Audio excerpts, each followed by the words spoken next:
warahmatullahi wabarakatuh. Kami dari kelompok 3 akan mempresentasikan hasil kerja kelompok kami, yaitu tentang solving a simpler equivalent problem. Saya Nadia Suryo Fitri dengan NIM A5102100265.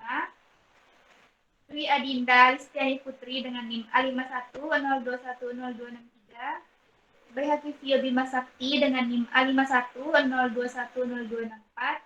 Amalia Sofiana dengan NIM A5102100266. Septiana Dewi Hepsari dengan NIM A5102100267. Dan Rista Nugraheni dengan NIM A5102100268.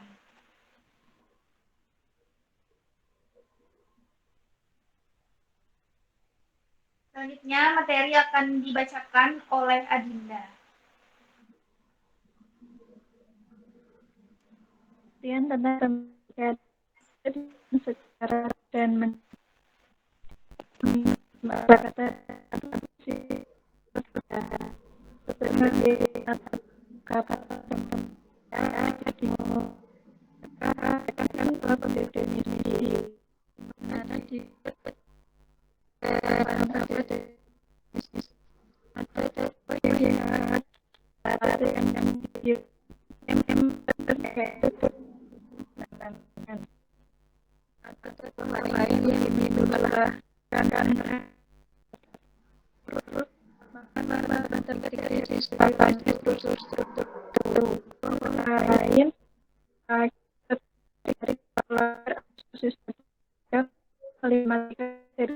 sistematika itu.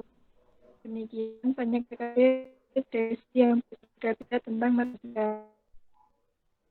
Tujuan satu untuk mengetahui bagaimana pecahan masalah secara sederhana. Dua, untuk mengetahui langkah dalam menentukan urutan. Yang ketiga, untuk memahami konsep test. Manfaat itu dapat menambah pengetahuan wawasan tentang bagaimana membangun masalah lebih sederhana dalam matematika anak SD.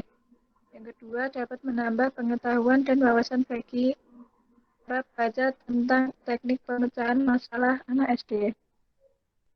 Memecahkan masalah secara yang lebih sederhana. Salah satu cara sederhana untuk membuat masalah lebih mudah dikelola dan yang biasanya memberikan hasil yang baik adalah dengan mengubah masalah yang diberikan menjadi masalah yang setara yang mungkin lebih mudah untuk dipecahkan, yaitu dengan menyederhanakan angka-angka yang diberikan dalam masalah. Hal ini dapat memberikan wawasan siswa tentang bagaimana memecahkan masalah asli. Dalam beberapa kasus, masalah yang lebih sederhana mungkin hanya melibatkan penggunaan angka yang lebih mudah bagi siswa untuk mengerjakannya. Tetapi juga dapat disederhanakan dengan mempertimbangkan kasus masalah yang lebih sederhana. Membagi 360 jumlah menjadi 1170, kembalikan dari pembagi 360, setelah siswa menyelesaikan versi yang lebih sederhana, mereka dapat melanjutkan ke masalah asli atau kompleks.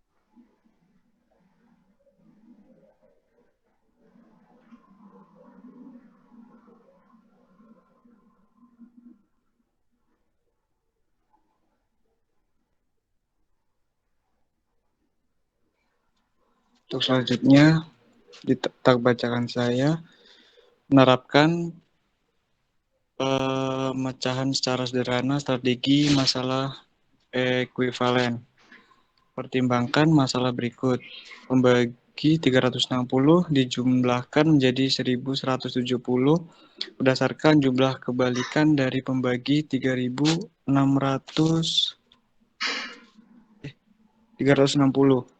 Solusi yang paling jelas adalah menemukan semua pembagian dari 360, ambil timbal baliknya, lalu tambahkan. Pembagi 360 adalah 1, 2, 3, 4, 5, 6, 7, 8, 9, dan seterusnya sampai 120, 180, dan 360. Kami kemudian menemukan penyebut yang sama, misalnya 360. Ubah semua pecahan ke persamaannya dan menjumlahkannya. Sayangnya cukup mudah untuk membuat kesalahan mekanis atau komputasi, serta mungkin melewatkan satu atau lebih banyak pembagi. Mari kita periksa masalah ekuivalen yang lebih sederhana. Mari kita cari jumlah dari kebalikan dari pembagi 12 dan lihat apakah ini membantu. Pembagi dari 12 adalah 1, 2, 3, 4, 6, dan 12. Jumlahnya adalah 1, tambah 2, tambah 3, tambah 4, tambah 6, tambah 12, sama dengan 28.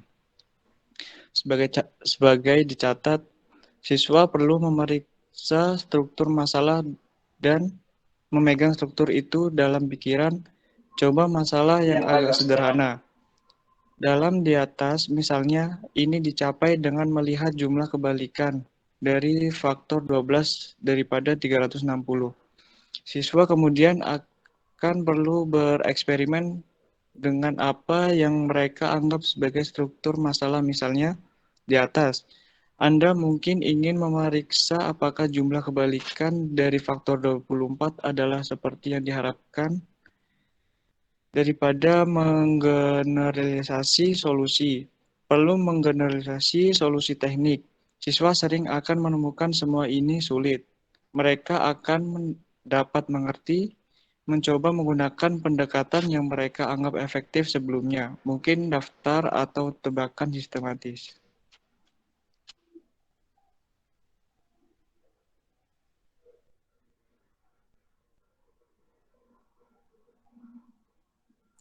Selanjutnya, soal 4.1 kelas 5 dan 6. Seorang penjaga kebun binatang memiliki burung unta dan gajah di salah satu bagian kebun binatang. Sama sekali hewan berjumlah 60 kepala dan 180 kaki. Berapa banyak dari setiap hewan yang dia miliki?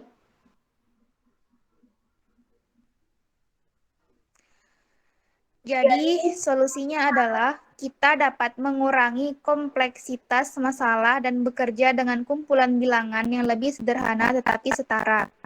Bagilah dengan 10. Kemudian penyelesaiannya adalah untuk 6 kepala dan 12 kaki, kita akan bekerja dengan yang lebih kecil. Dan kemudian kita akan kembali ke angka semula. Burung unta memiliki 2 kaki dan gajah memiliki 4 kaki. Buatlah gambar dan mewakili kepala dengan simbol 0. Sekarang, apakah itu gajah atau burung unta yang memiliki setidaknya 2 kaki? Mari kita letakkan simbol sejajar ini di setiap kepala.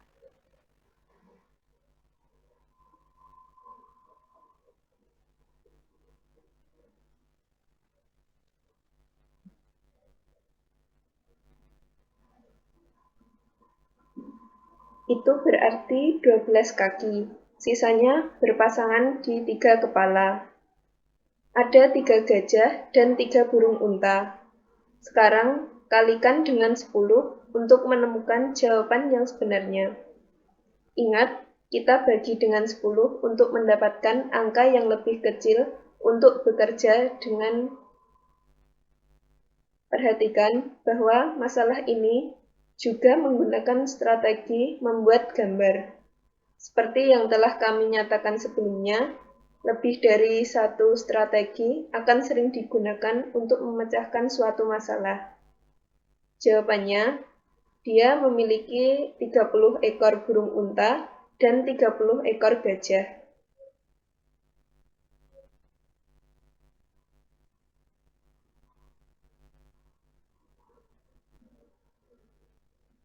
Soal 4.2. Ian sedang memainkan game penyerbu luar angkasa di komputernya. Setiap kali dia mengetuk salah satu spesimen dari pesawat ruang angkasa, dia mendapatkan 3 poin. Kemarin, dia mengetuk 53 spesimen, turun dari kapal alien. Apakah nilainya ganjil atau genap? Solusinya, mari kita lihat masalah yang lebih sederhana. Katakanlah kita memiliki 6 spesimen sebagai gantinya dari 53 angkasawan. Skornya adalah sebagai berikut. nomor tertekan 1, 2, 3, 4, 5, 6. Dari kapal 3, 6, 9, 12, dan 15. Hasil skornya adalah 18.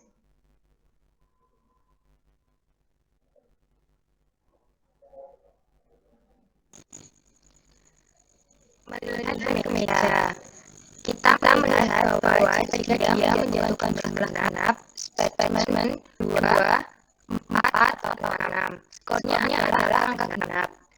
Jika dia mengetuk ganjil nomor dari kapal, skornya adalah angka ganjil. Karena 53 adalah angka ganjil, skornya juga harus ganjil. Berapa siswa mungkin hanya mengalihkan jumlah spesimen dia lempar dari kapal dengan 3 untuk mendapatkan skor yang sebenarnya. Lempar dari kapal dengan 3 untuk mendapatkan skor sebenarnya, yang lain mungkin sudah tahu bahwa produk dari dua bilangan ganjil adalah bilangan ganjil. Dalam hal ini masalah tidak pantas kecuali untuk ditinjau. Jawaban skornya adalah ganjil. Soal 4.3 kelas 5-6. Art memiliki papan kayu dasar setinggi 35 kaki. Dia ingin membuat rak buku yang panjangnya 5 kaki. Jika membutuhkan waktu 2 menit untuk membuat satu potongan lewat papan, berapa lama dia akan membutuhkan waktu untuk membuat rak? Solusi. Seni memiliki papan setinggi 35 kaki. Jika setiap panjangnya 5 kaki, dia akan membuat rak. Kita harus cari tahu berapa banyak potongan yang harus dia buat. Untuk melakukan ini, mari kita lihat versi masalah yang lebih sederhana. Misalkan art atau saus ini punya papan dan perlu potong menjadi 2 bagian. Dia akan membutuhkan 1 potong. Bagaimana dengan memotong papan menjadi 3 bagian? Dia akan membutuhkan 2 potongan.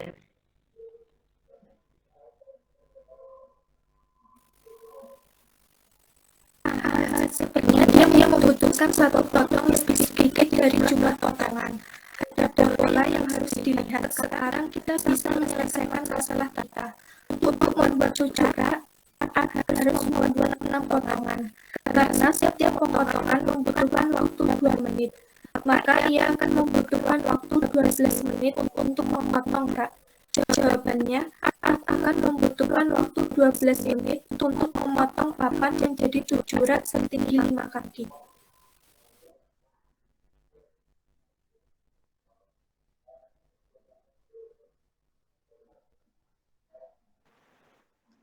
Demikian hasil presentasi dari kelompok kami. Apabila ada kesalahan, mohon dimaafkan. Wassalamualaikum warahmatullahi wabarakatuh.